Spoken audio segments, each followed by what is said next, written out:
Welcome to Thrive Deeper, the show based on the Thrive Bible reading guides. This is an ongoing conversation about God's Word with Thrive author, Dr. Matthew Jacoby. Well, good morning, Matt. Morning, Stu. Thanks for the morning coffee. Appreciate that. This time of the morning, it's always good to start with a cup of coffee. Listeners, welcome. Great to have you with us in Thrive Deeper as we continue our fortnightly Bible study in the book of Genesis, Matt. And this episode, we're actually going to be picking up on the story of Joseph, and probably another of the very well-known stories by many people, with movies and all sorts of things made of it. Joseph and his Technicolor Dreamcoat. It's such a well-known story, but it'd be good for us not to skip past some of the things that aren't so well-known and understand some of the deeper meaning sitting behind this story. So, beginning from Genesis chapter 37, and really we're getting towards the end of this very first book of the Bible. Yeah, we are. And the story of Joseph is significant, Stu, because it really marks the fulfillment. I mean, there's been the fulfillment of the Abrahamic promises, the promises made to Abraham throughout the book. We've seen that in different ways. But this is the real fulfillment. Now, the ultimate fulfillment obviously is in Christ. And in fact, the rest of the Bible, I should say, the rest of the Bible is the fulfillment of the promises to Abraham.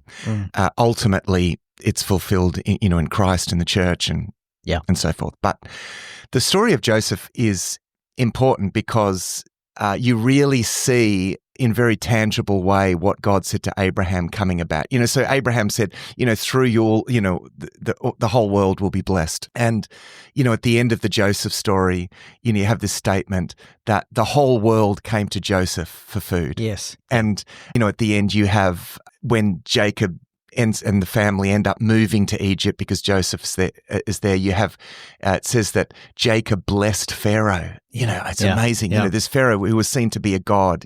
And so you get these incredible moments of fulfillment. And, Egypt plays a part in this again. We've seen Egypt, Abraham went down into Egypt. That was a bit of a kind of a foretaste. Yes. I mean, in that case, a curse came upon Egypt because Sarah was taken by Pharaoh. Yep. But this is that flip and of course we pointed out how that kind of prefigures the Exodus story. Yes. But this really is Joseph being the blessing.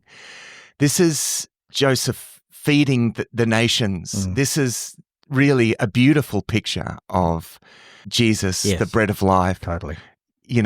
And bringing blessing to the world. And the one who was humiliated before he was raised up. Yeah, that's right. Same with Joseph again. And the journey there, and I think this prefigures so much in the Bible because the journey there is a rocky one. It's almost like in the story of Joseph, God is saying, look, when I make a promise, I keep the promise, but it can be a long journey there. Yeah.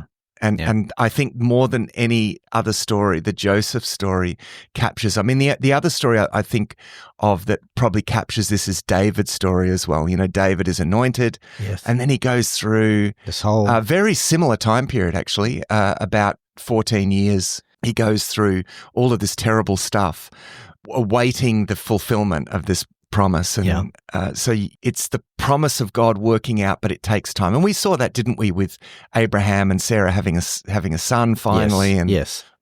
These things take time, but you really see this in this story. So very significant story as the sort of capstone of the book of Genesis, really. So we're not going to have time to read all of the text out, but let me just summarize the first part of chapter 37. Joseph, young man, age 17 years of age, he looked after sheep with his brothers, and I think he had a little bit of a reputation of being maybe a telltale. He probably knew he was a bit of a favourite son, and let's understand potentially why, because he was the firstborn of Rachel, which was who Jacob really loved. We remember the story where he was kind of deceived in a way and ending up with Leah, but who was his other wife. But Joseph and, in fact, Benjamin were the two sons of Rachel. So you can understand why there was some of that. Of course, that created some jealousy with his brothers. I'm sure he comes across as a little teenager. bit of an entitled brat. Like, well, he's a 17-year-old, yeah. We all know everything when we're 17.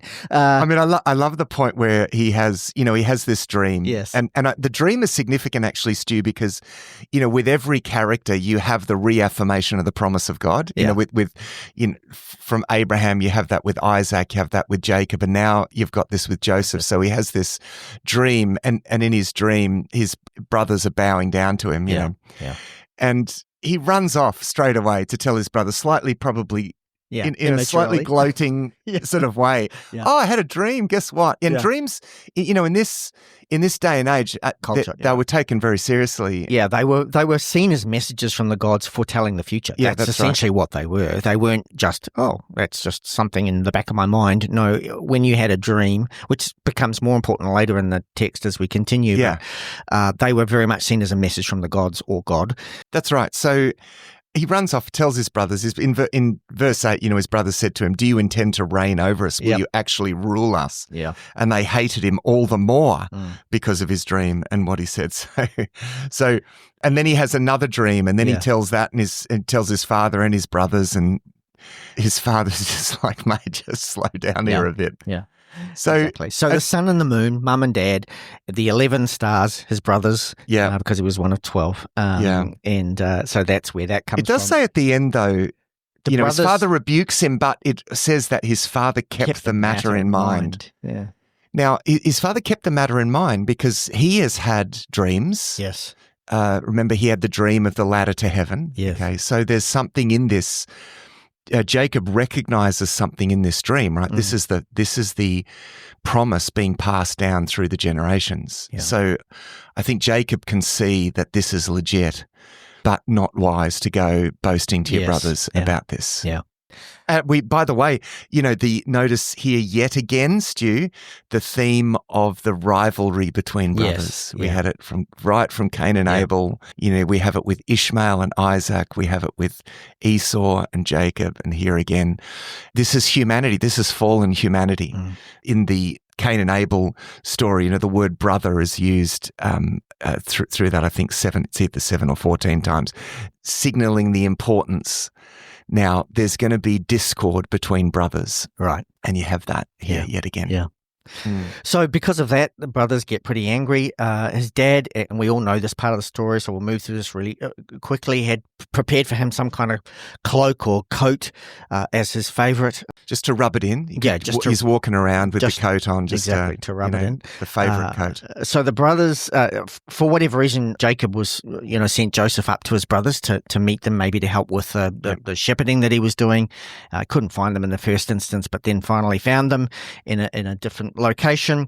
His brothers saw him coming from a distance and straight away decided, we need to get this guy out of here. I just can't, tolerate him again. And part of what, by the way, remember the story about Dinah and the Shechemites? Yes.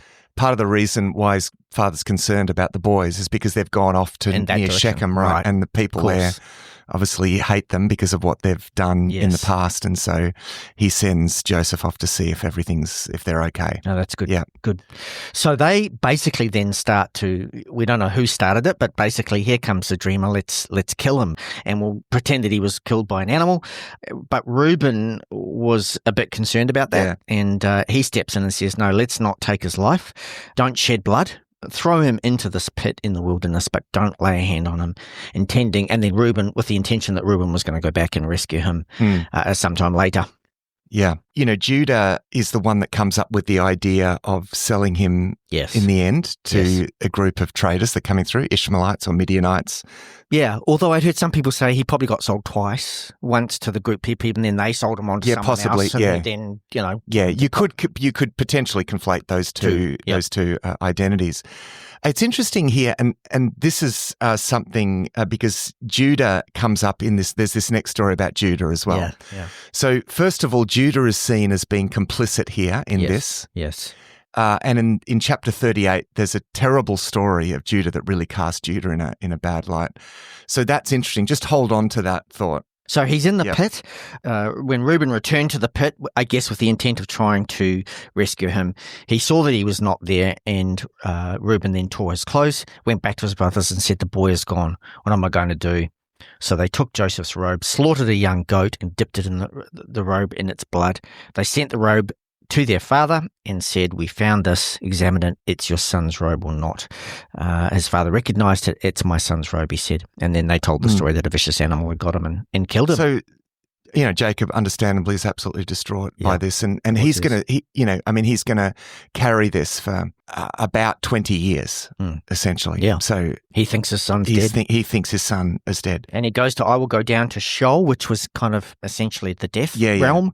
That's the next time I'll see him is when I go down into the realm of the dead. So the story kind of cuts off here, and we end up in the meantime. And it's interesting that this next story is placed here because it kind of cuts in the middle of a very well-known story. Yeah. You'd think, okay, now we're going to go off and meet Joseph in Egypt and so forth.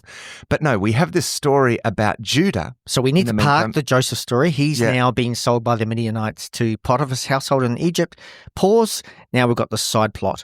And it's a very strange story, Stu. It is, yes. So let's just I'll just summarize the story. So basically, Judah leaves that area and he goes down and he lives. It says he goes down to stay with a man of Adullam named Hira, so a Canaanite guy, and he meets the daughter of a Canaanite man. He marries her. Now again, think, Stu, about all of the concern that Abraham had, that Rebecca and Isaac had of not marrying their sons to outsiders, to Canaanites. Very big and important theme in the Bible. It's not intermarrying with the people, right?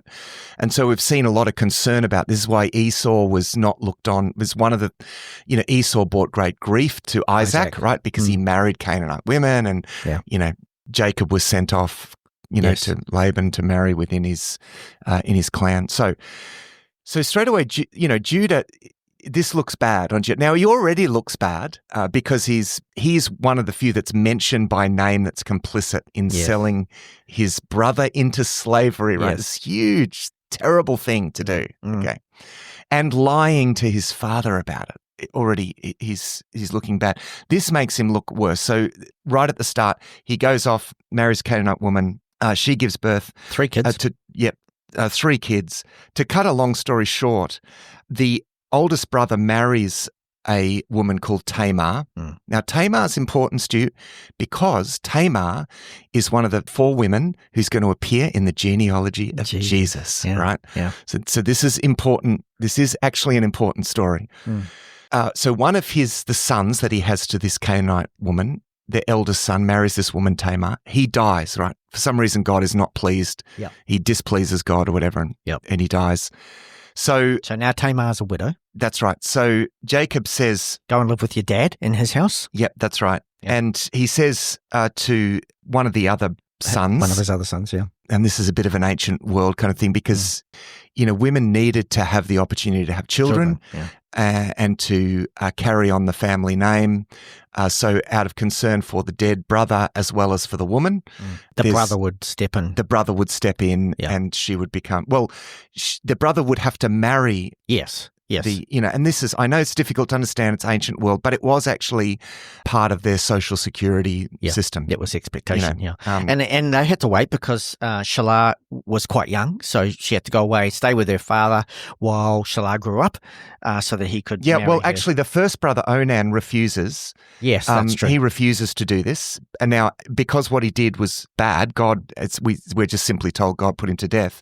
The only, as you're right, the other brother was too young, so Judah sends Tamar off. Go back to your father's house. Stay there as a widow. When the boy grows up, we'll sort you out, right? Yep.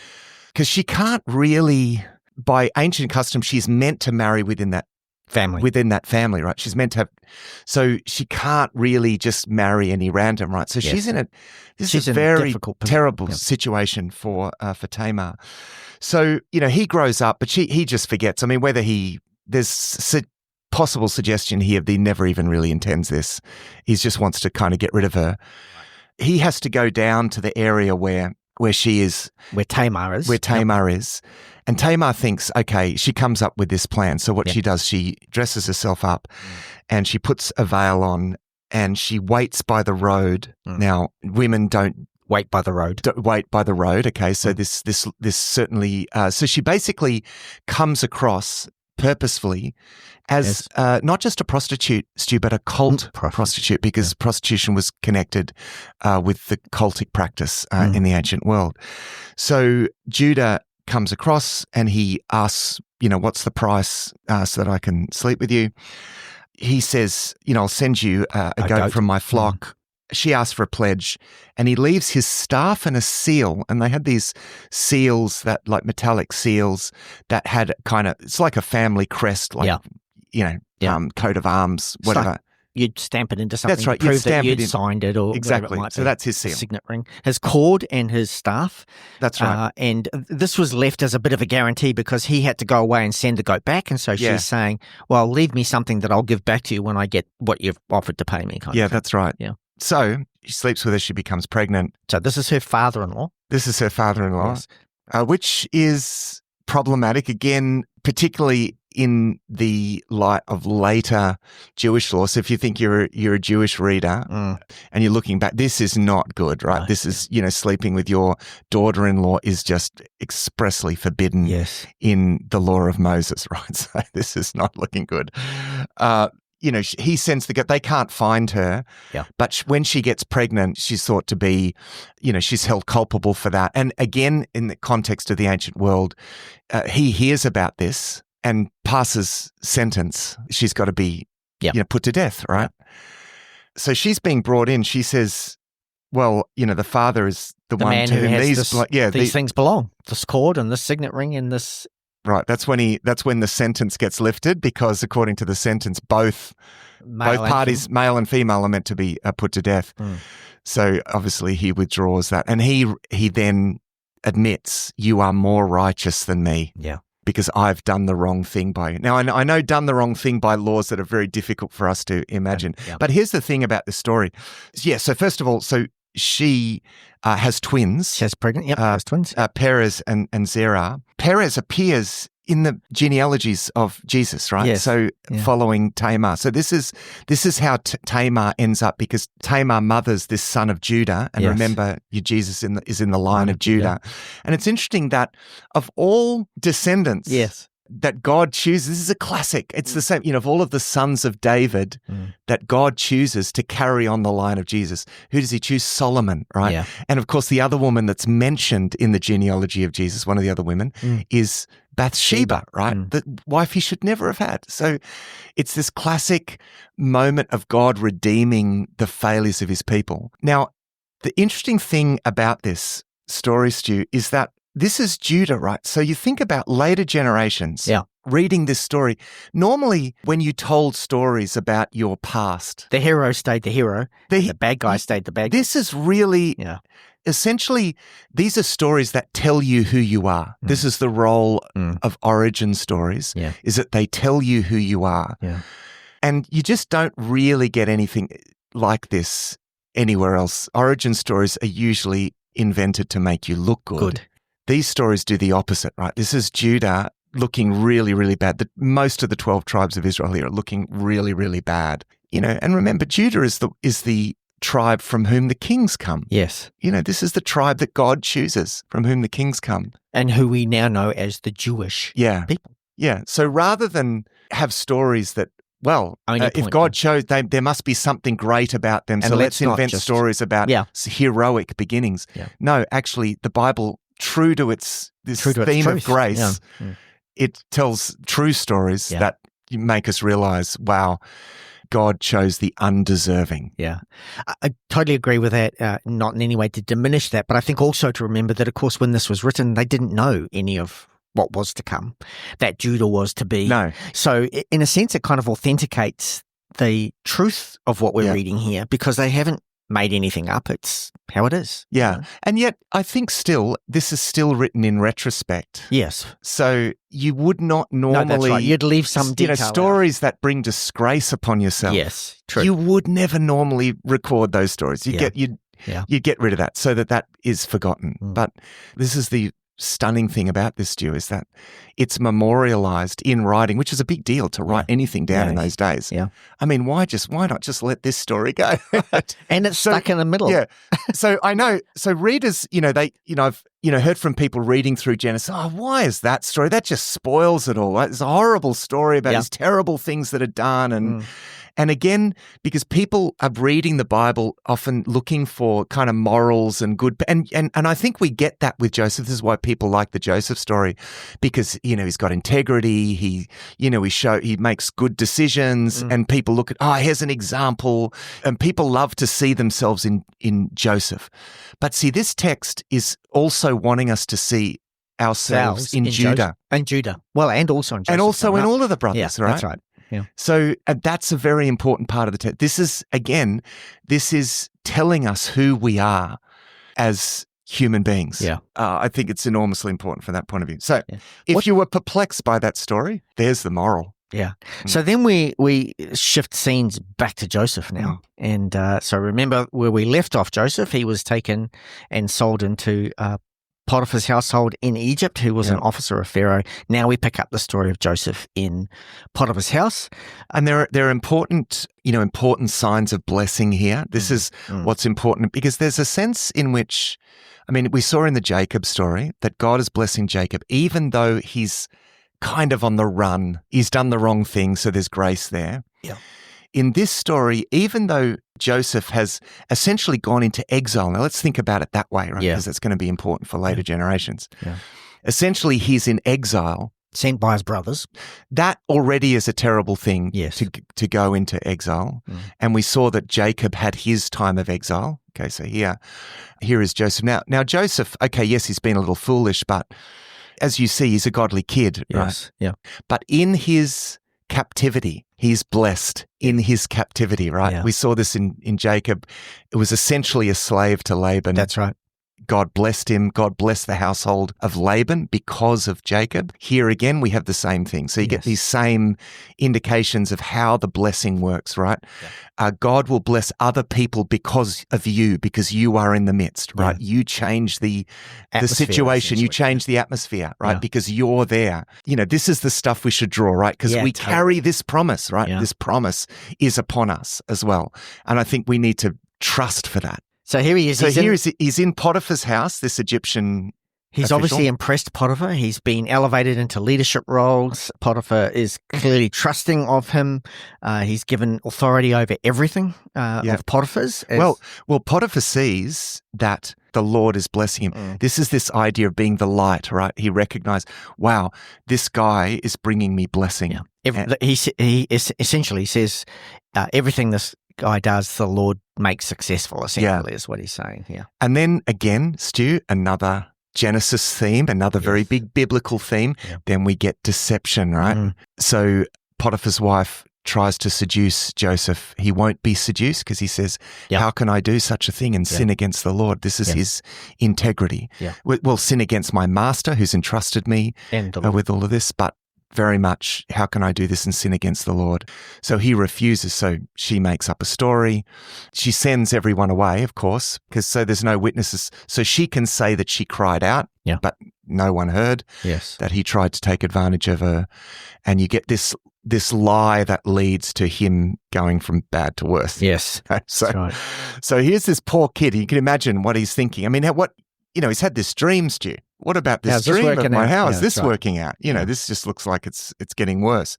So he ends up in prison, and I dare say, Stu, an ancient Egyptian prison would not have been a nice place to be. That's right. But again, he wins favor with the prison guard. He does. So even there, think about that. So and again, God blesses him in the prison. And the guard recognizes that. And the guard sees it. That's an important part, that it's recognized that the Lord is with him and the Lord is bringing blessing because of Joseph. So he gives Joseph all this responsibility, puts Joseph in charge of the prison. And then we get this story of these two officials of Pharaoh, the baker and the cupbearer. Now, the cupbearer is actually an important position. He doesn't just serve the drinks. He's not just a waiter. He has the ear of the king. He has a very high position that can also be dangerous with temperamental kings as well. Yeah. Now, for whatever reason, the baker and the cupbearer, they displease Pharaoh and they're thrown into jail. And they have these dreams. They have dreams. And to cut a long story short, which we will do, they're quite perturbed by these dreams. Yes.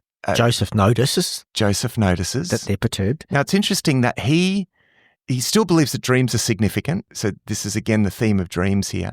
He also believes that God can interpret the dreams. Well, he says that to them because they say there's no one to interpret this. And he says, they say, we had dreams. And they said to him, but there is no one to interpret them. And Joseph said to them, don't interpretations belong to God? Tell me your dreams. Yeah. I mean, this is interesting, Stu, because there's still belief in Joseph. You know, what's become of his dreams? Well, he may not have shared those with these guys, but no, I know, yes, but he's Yeah. still got this belief that God tells the truth through dreams, right? Yes. And so he interprets these dreams. Basically, the dreams mean that, you know, in 3 days' time, the baker is going to be executed in quite horrible ways, and the cupbearer is going to be reinstated. Okay. And he says to the cupbearer, hey, mate, listen, can you put in a good word for when that me? happens, tell him. Please, come on, put in a good word for me. But he forgets. And this is the thing, and I think the importance of that, Stu, is that God is the one that's going to do this. If Joseph is going to be reinstated, it's made very clear that God does this, right? Yeah. So he actually has forgot. He's there for another couple of years. Yes. So he's definitely forgotten by the cupbearer until Pharaoh has a dream, and none of the wise men, the magicians of Egypt, can interpret this. Yep. Now, the magicians of Egypt are going to come up again in the story of Moses in Exodus. That's right. Now, they're useless. They can't tell him what the dream is about. But then the cupbearer remembers, there's this guy, and he tells Pharaoh about how Joseph interpreted the dreams and how they came true. So Pharaoh sends for Joseph. They clean him up. He has to obviously be cleaned up to appear before Pharaoh. And again, it's interesting that again he says, I'm not able to. I'm not able to do it. Yeah. In verse 16 of chapter 41. Yeah. This is not Joseph bustling to, climb any ladder. Any ladder. Mm. He says flat out, I can't interpret your dream, but God will give Pharaoh the answer he desires. So this is totally glory to God here in this moment where he could have been desperate to do otherwise. So he tells him his dream. Again, Stu, to cut a long story short, the dream basically means, in symbolic terms, that there's going to be 7 years of abundance in Egypt. Actually, not just in Egypt, but in the whole region, probably really the whole known world, as it turns out. 7 years of abundance and then 7 years of terrible famine. And Joseph says to Pharaoh, so you should appoint a wise man to oversee the storing up of provisions in the time of abundance so that there'll be food in the time of famine. Pharaoh says, who is more suitable than you? I mean, he's totally blown away by this. And he says, who is more suitable than you? So he says this, and I'm going to read this to you from verse 37. The plan seemed good to Pharaoh and to all his officials. So Pharaoh asked them, can we find anyone like this man, one in whom is the Spirit of God? Or he could have said in the spirit of the gods, because Elohim is the word there. But he's, something again is being acknowledged. Yes. This is God being acknowledged through his people in the same way as Potiphar recognized, God is with him. Is with this guy. And the prison guard. And the prison guy. So again, it's recognized. It doesn't matter how far back you go. Yeah. This is a light to the Gentiles. This is these people already being a light to the Gentiles. Important theme throughout Scripture. So it goes on, verse 39. Then Pharaoh said to Joseph, since God has made all this known to you, there is no one so discerning and wise as you. You shall be in charge of my palace, and all my people are to submit to your orders. Only with respect to the throne will I be greater than you. Of course, there's someone else, Stu, further on the story who receives the same kind of position by the most powerful person in the world at the time, and that's Daniel. Yeah. So very similar story is going to be told.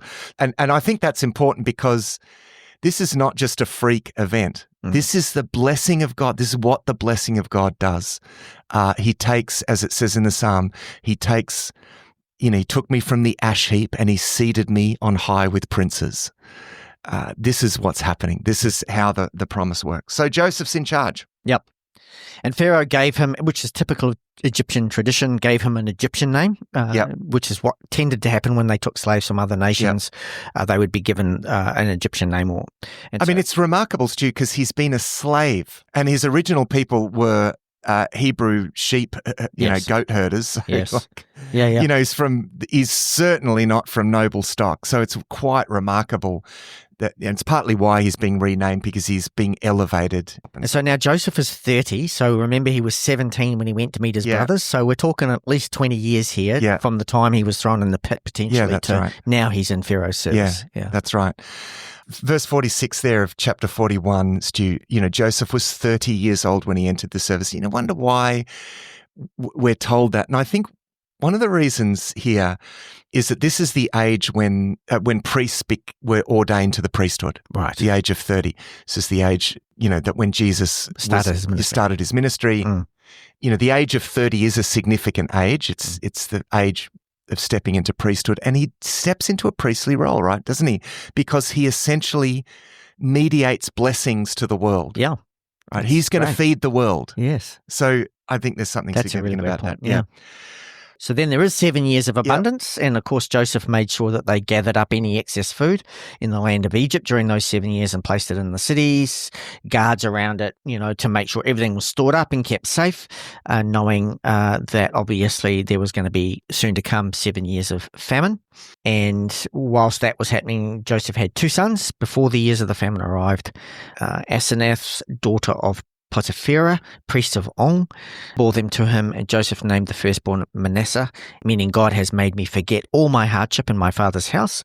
And the second son he named Ephraim, meaning God has made me fruitful in the land of my affliction. So Manasseh and Ephraim are going to become 2 of the 12 tribes of Israel. So we don't have a tribe of Joseph. Joseph essentially becomes 2 tribes. Yes. And it's a little complicated with how it works out. They're going to become 2 very prominent tribes in the north. So verse 57, right at the end, and all the world, it says, and all the world came to Egypt to buy grain from Joseph because the famine was severe everywhere.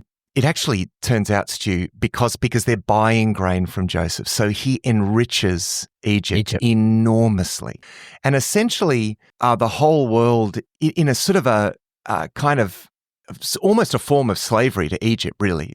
So he's making Egypt enormously powerful here. Yep. Now, of course, people are coming, the famine is everywhere, including down in the land of Canaan, where Joseph's brothers, with his father and his brothers are, and of course they're experiencing the famine. So Jacob sends his brothers, I've heard there's this guy in Egypt, there's food to be had in Egypt, so go see if you can get some. Go to him. Yep. So they go, and it says, verse 6 of chapter 42, so when Joseph's brothers arrived, listen to this, they bowed down to him with their faces to the ground, exactly as Joseph had dreamed.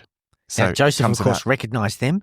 Unlikely that they recognized Joseph. Yeah, so he pretends to be a stranger. Yeah. Well, also in Egyptian tradition, to be in the presence of Pharaoh, you had to shave your head. So the whole shaving thing was very, and so it quite understandable that they potentially didn't recognize 20 him. years later as well. Totally, so exactly. Absolute. Yeah. So they don't recognize him. Now, the next part of the story, Stu, is given a lot of space. I wonder if you wondered why is this given so much space? Because there's lots of back and forth. See, he really plays with them, and it seems Feels like he's being cruel and manipulative to them, but it's actually the opposite. Okay. Essentially what he's doing, he's giving them the opportunity to make amends for what they did to him. So this is what happens in summary. Chapter 42, really, we're talking about here. He accuses them of being spies. This is part of how he puts this scenario in place. He says, you're spies, you've come to spy on the land, but this is how you'll be tested. Let one of your brothers, at first he says all of them, but in the end he says, let one of your brothers stay here in prison, the rest of you go back, and I want you to bring your youngest brother back to me. So, and this will verify that your words are true. And this is Benjamin, of course. This is Benjamin. And Benjamin, remember, was the other child of Rachel. Yeah. So Joseph and Benjamin are actually brothers of the same mother. Yeah. And the wife that, let's just say, Jacob loved the most. Yeah, that's right. think about this. So Simeon stays there. They could easily say, we're not going back. We're not going back. Let's just abandon Simeon. We've got some food. We've got some food. Right. We're right. I mean, which is essentially what they did to, the betraying of a brother. Yes. Right. So in a sense, he's giving them the opportunity to do the right thing. Right. Here. To make a different choice. Yeah. It's interesting in verse 21, they say, surely we are being punished because of our brother. We saw how distressed he was when he pleaded with us for his life, but we would not listen. That's why this distress has come upon us. So they've worn this, Stu. They have actually carried this guilt. For 20 years. For 20 years, right? Yeah. They've been very conscious that this is weighing upon them. Reuben says, didn't I tell you not to sin against? I mean, they're arguing, right? So he sends them off and he puts lots of silver in their sacks, actually, as well. He's trying to bless them secretly. Yeah, he's trying to. But also... Well, yeah, but they don't take it that way. No, they that's think, right. oh man, we're going to be accused of robbing, stealing this from Egypt, because he gives them the money that they brought back. He gives it back to them and the grain. Yeah. And the grain. So they get home. They tell their father, "Listen, Simeon's back there. We've got to go back with Benjamin."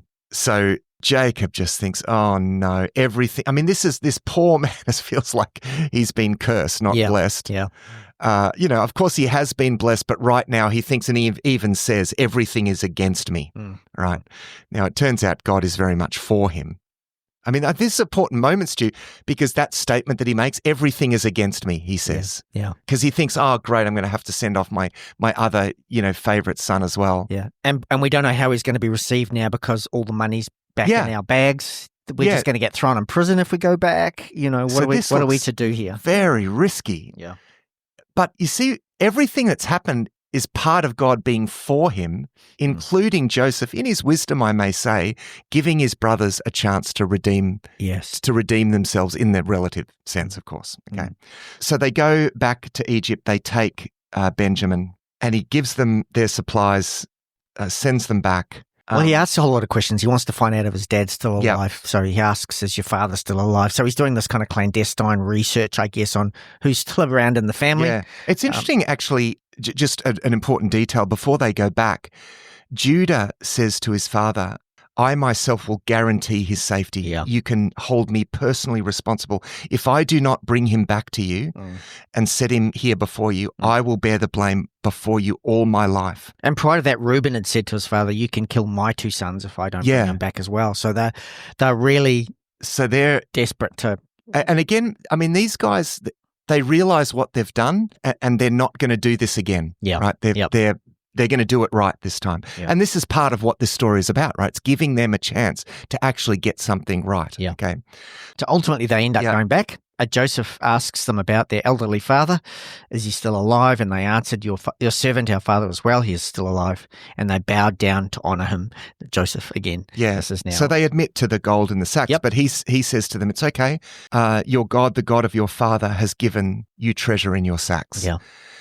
God's blessing you. I mean, not Joseph, me. That's right, which essentially is the case. Yes. They only have that because of what God has done. But he could have, based on their perception of the original dreams, kind of gone, aren't I good to you guys? But he doesn't. Joseph doesn't. He says, no, it's God who's blessed you here. I like the fact that Joseph invites them back to his house. Yes.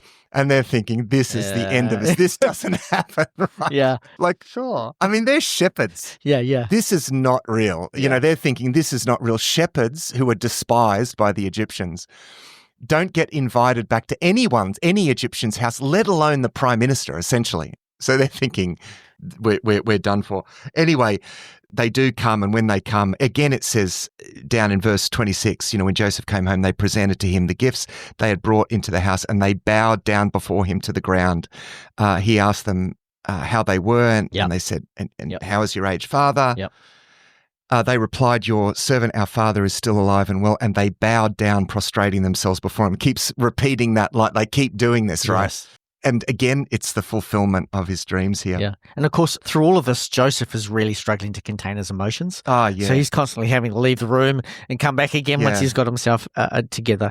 They end up seated before him in order of age, with the firstborn to the youngest, and they look at each other in astonishment. You can think about, because Joseph's attendants, Because normally you would have, if you're an important person, you would have lots of people in attendance. You would eat not on your own, but with lots of people. But all the Egyptians, they're not having a part of this because Egyptians do not eat with these foreigners. Despised peoples, right? So it's Joseph, and they're all thinking, what is he doing? He's eating with this. But we're not going to argue with him because he's in charge here. Interestingly, portions were served to them from Joseph's table, and Benjamin's portion was 5 times larger than any of theirs. Yeah. So Benjamin, of course, again, reminder, Joseph's full brother. So he sends them back home, bags full of gold, but he puts his personal cup in one of the bags. in the bag. The youngest one's bag, actually. In the youngest one's bag. So they go and his officials catch up with him and say, hey, someone's taken the cup. They swear, no, it's not the case. So they say, well, let us search your bags and we'll see. And of course they find the cup in Benjamin's bag. I mean, this is bad because remember, both Judah and Reuben have sworn that they will. That's right. Bring him back. That they will bring him back. So they're brought back before Joseph. Verse 16, what can we say, my Lord? Again, they fall at his feet. Yeah. How can we prove our innocence? I mean, we are the Lord's slaves, we ourselves, and the one who has found this cup.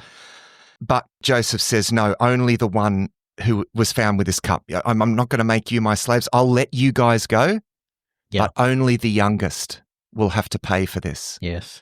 So here again, Stu, this is their opportunity, right? They could have said, he's the favorite, probably the other favorite that probably, were jealous of. Yes. They could easily have said, okay, well, Benjamin stole the cup. Yeah, well, so stupid kid. Yeah. Right, we'll just abandon him. They could have done that, right? Yeah. But they don't do that. This is the redemptive thing about that. And with far more justification, actually. In a sense, they could have been justified to do that because he took the cup for all they know. They know. Exactly right. He took the cup, right? Yeah. So they could well abandon him, go back, and they'll be fine. But they refuse. They refuse to do this. So they tell... there's this beautiful speech that Judah gives. He says to Joseph, pardon your servant, my Lord. Let me speak a word to my Lord. Don't be angry with your servant, though you are equal to Pharaoh himself. My Lord asked his servants, do you have a father or a brother? And he answered, we have an aged father, and there is a young son born to him in his old age. His brother is dead, and he is the only one of his mother's sons, and his father loves him. He tells him this story. He says, then, we can't go back, basically. This is a very important moment here, Stu. He says, we can't go back without this young man. It would kill our father. Yeah, basically. It would kill our father, and that's just not going to happen. This is really risky. Remember, they're talking to a man who can have them put to death. And so essentially what they're saying is, if it comes down to it, we'd rather be dead than go back without Benjamin. That's right. Yeah, exactly. This is when... Joseph can't contain himself anymore. Well, in a sense, that's what this has been about, right? Yes. He realizes, right. Clearly they've understood what they've done. Now they've got it right now. They've done the right thing. He's given them this opportunity to reverse what they did in the first place. Yeah.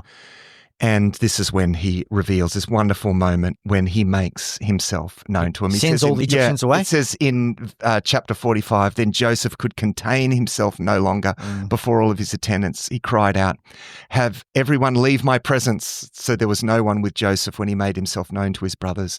And he wept so loudly that the Egyptians heard him, and Pharaoh's whole household heard about it. Joseph said to his brothers, I am Joseph. Is my father still living? But his brothers were not able to answer him because they were terrified at his presence. They just can't believe this, right?